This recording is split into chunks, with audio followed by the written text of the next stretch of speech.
नमस्कार मित्रों, आज का मेरा ये वीडियो उन विद्यार्थी मित्रों के लिए है जो विद्या अर्जित कर रहे हैं और हिंदी विषय में हिंदी कविताओं का अध्ययन कर रहे हैं। तो आज मैं मैथिली शरण गुप्त जी की एक कविता नवयुवकों से लेकर आई हूँ, जिसका आज हम रसास्वादन करेंगे। लेकिन उससे पहले हम गुप्त जी का संक्षेप में जीवन परिचय जान लेते हैं। तो मैथिली शरण गुप्त जी का जन्म 3 अगस्त 1986 में झांसी में हुआ था। उनके पिता का नाम सेठ रामचरण था और माता का नाम श्रीमती काशीबाई था। कविता इन्हें विरासत में मिली थी क्योंकि पिताजी कविता लिखा करते थे। इन्होंने राष्ट्रीय चेतना से भरपूर काव्य लिखे, इसीलिए इन्हें राष्ट्र कवि के नाम से भी जाना जाता है। इन्होंने विशाल खंड काव्य लिखे हैं, बड़ी बड़ी काव्य भी लिखे हैं, तो छोटी छोटी लघु कविताएं भी लिखी हैं। आज हम जो अध्ययन करने जा रहे हैं वो कविता है नवयुवकों से। तो चलो अब हम कविता का रसास्वादन करते हैं।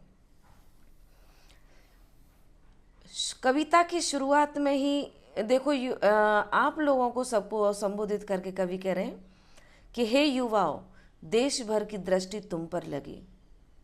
जैसे तुम सब नवयुवक हो, तो तुम जैसे हजारों करोड़ों युवाओं को संबोधन करके कवि कह रहे हैं कि हे नवयुवाओं, देश भर की दृष्टि तुम पर लगी। मीन्स पूरा देश तुम्हें कुछ उम्मीद भरी नज़र से देख रहा है, क्योंकि तुम देश का भविष्य हो। है मनुष्य जीवन की तुम्ही में ज्योति जगमगी, और मनुष्य जीवन की ज्योति तुम्ही से जगमगा रही है। क्योंकि कहने को तो बहुत सारे लोग हैं जो जीवन जी रहे हैं, मनुष्य हैं, लेकिन जो मनुष्य की ज्योति है वो किससे जगमगा रही है? वो युवाओं तुमसे जगमगा रही है, क्योंकि तुम्हारे अंदर नया रक्त है। तुम जो चाहो वो कर सकते हो। इसलिए कवि कह रहे हैं, दोगे ना तुम तो कौन देगा योग देशोद्धार में। योगदान, अगर तुम अपना योगदान देश के उद्धार में नहीं दोगे तो फिर कौन देगा? क्यों? क्योंकि जो कार्य तुम कर सकते हो वो देश के वृद्ध व्यक्ति नहीं कर सकते, या देश के बाल जो बच्चे हैं वो नहीं कर सकते, तो देश का उद्धार कौन कर सकता है? देश का उद्धार देश के युवा ही कर सकते हैं। इसलिए कवि कह रहे हैं कि दोगे ना तुम तो कौन देगा योग देशोद्धार में। तुम अगर देश के उद्धार में अपना योगदान नहीं दोगे तो फिर कौन देगा? क्योंकि देश का उद्धार तो तुमसे ही होने वाला है। देखो कहाँ क्या हो रहा आजकल संसार में, और देखो कि पूरे संसार में आजकल कहाँ क्या घटित हो रहा है, क्या कुछ अच्छा हो रहा है, क्या कुछ गलत हो रहा है, उस पर भी अपनी नज़र रखो, क्योंकि तुम ही देश को उद्धार करने वाले हो। अगर विश्व में कुछ अच्छा हो रहा है तो अच्छे सबक सीखें, फिर उसको हम अपने देश में लगाएं। अगर विश्व में कुछ गलत हो रहा है उससे भी सीखें, उसको हम नकार दें, उसको हम निकाल दें, अपने जीवन से ही अलग कर दें कि भाई ये गलत वस्तु है, इसे हम अपने जीवन में नहीं लेंगे, इससे हमारा विकास रुक जाएगा, इस गलत वस्तु से मेरे देश का विकास रुक जाएगा। तो इसलिए हमें देखना है कि देखो कहाँ क्या आजकल हो रहा है पूरे संसार में क्या अच्छा हो रहा है, क्या बुरा हो रहा है। अच्छाई को चुनेंगे उसमें से, और बुराई को छोड़ देंगे, तो अपने आप हमारा देश फिर क्या करेगा? विकास करेगा। और ये कौन कर सकता है? ये सिर्फ और सिर्फ तुम नवयुवक ही कर सकते हो। ठीक है, अब दूसरी पंक्ति हम देखते हैं। जो कुछ पढ़ो तुम कार्य में के साथ भी परिणित करो, कि जो तुम पढ़ाई कर रहे हो उस पढ़ाई को कार्य में भी परिणित करो। मीन्स उसका कुछ परिणाम लेकर आओ, परिणित करो, उसको कुछ यूज में लो, प्रयोग में लो। ऐसा नहीं कि पढ़ा और पढ़कर बैठ गए कि नहीं भैया मैं तो कुछ नहीं करना है। तुम जो कुछ भी पढ़ रहे हो उस पढ़ाई का उपयोग करो। शब्द भक्त प्रहलाद की निम्नोक्ति को मन में धरो। और सभी तुम युवा हो, तुम सभी को भक्त प्रहलाद तो याद होगा ही। तो भक्त प्रहलाद की कुछ निम्नलिखित पंक्तियां हैं। क्या है वो नीचे वाली? उन 2 पंक्तियों को अपने मन में धारण कर लो। कौन सी? कौमार में ही भागवत धर्माचरण कर लो। यहाँ कौमार, कुमार अवस्था, तुम्हारी जो कुमार अवस्था है उसमें ही भागवत धर्म आचरण कर लो। यहाँ जैसे कि भक्त प्रहलाद जब छोटे थे तभी उनके जीवन में भागवत आ गया था। थे कौन से कुल में पढ़े, कौन से कुल में जन्मे? राक्षस कुल में जन्मे थे, लेकिन उनके अंदर राक्षस वाले एक भी गुण नहीं था। जो भी उनके परिवार वाले उनके साथ यातनाएं देते थे, उनको जो भी परेशानी में डालते थे, वो सब यातनाएं व्यर्थ जाती, क्योंकि उन्होंने किसका आचरण कर लिया था? धर्म का आचरण कर लिया था। कब? कुमार अवस्था में। इसलिए खुद कृष्ण भगवान उनकी सेवा में आए, उनकी हेल्प में आए। और हुआ क्या कि उनकी बुआ जो थी होलिका, वो जलकर राख हो गई। और जो ये भक्त प्रहलाद थे वो उन्हें भगवान की कृपा से जीवन मिला। तो ये होलिका वाली कहानी तो आप सबको पता ही है। तो इसीलिए नर जन्म दुर्लभ है, और वह भी रहता कहाँ? तो एक तो नर जन्म दुर्लभ है, एक ही नर जन्म मिला है हमें, ये बहुत ही कठिन है।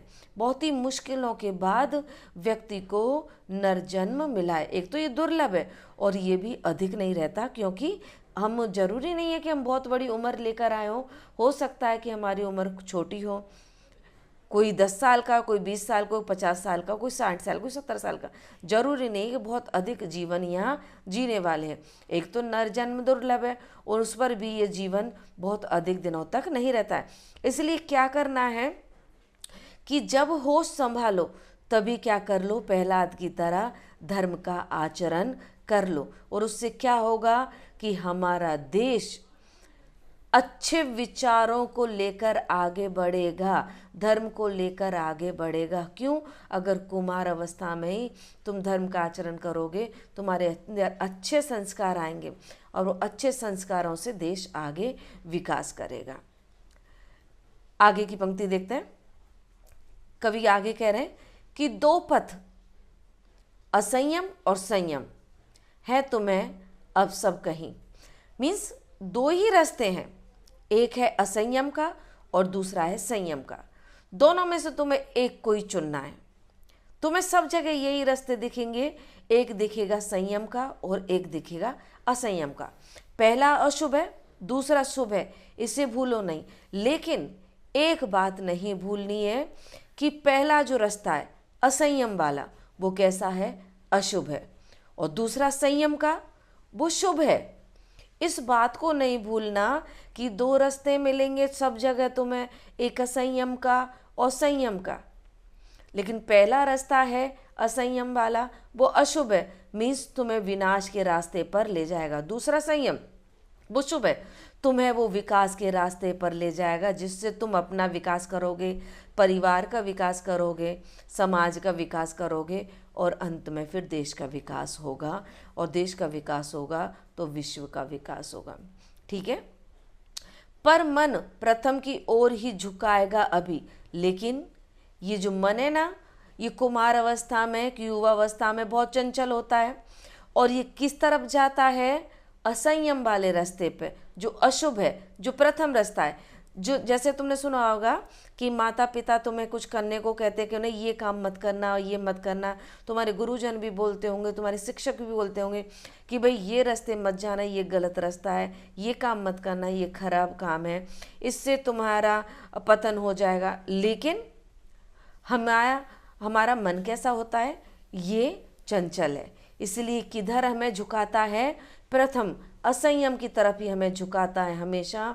और हमें सब समझाते, बड़े समझाते, शिक्षक समझाते, गुरु समझाते, माता पिता समझाते, लेकिन फिर भी हमारा मन किधर झुकता है? हमारा मन झुकता है असंयम की तरफ और हम गलत रास्ते पर चले जाते हैं। यदि तुम न संभलोगे अभी तो फिर न संभलोगे कभी। इसलिए कवि कह रहे हैं कि अगर तुम अभी नहीं संभल पाए, इस उम्र में नहीं संभल पाए, तो फिर कभी नहीं संभल पाओगे, क्योंकि यही उम्र है, युवावस्था ही वो उम्र है जिसमें तुम अपना भविष्य सुधार भी सकते हो और बिगाड़ भी सकते हो, बराबर। तो फिर इसी उम्र में तुम संभलोगे तो एक अच्छे देश के युवा बनोगे, और अगर इसी उम्र में तुम नहीं संभलोगे, असंयम के रास्ते पर जाओगे, तो तुम एक अच्छे युवा नहीं बन पाओगे। और तुम्हारी तरह लाखों करोड़ों युवा अगर असंयम के रास्ते को भी अपनाएंगे तो अच्छा खासा देश भी बर्बाद हो जाएगा। इसलिए युवाओं, उठो और अपने देश को आगे ले जाने के लिए अब कुछ करो, अच्छा शुभ संयम के रास्ते पर जाओ, क्योंकि पूरे देश की जो दृष्टि है, नज़र है, वो तुम पर लगी हुई है। उम्मीद करती हूँ कि ये कविता आप लोगों को खूब पसंद आई होगी, आपने अच्छे से समझा होगा। इसी तरह अन्य कविताओं के साथ हम फिर मिलेंगे। नमस्कार।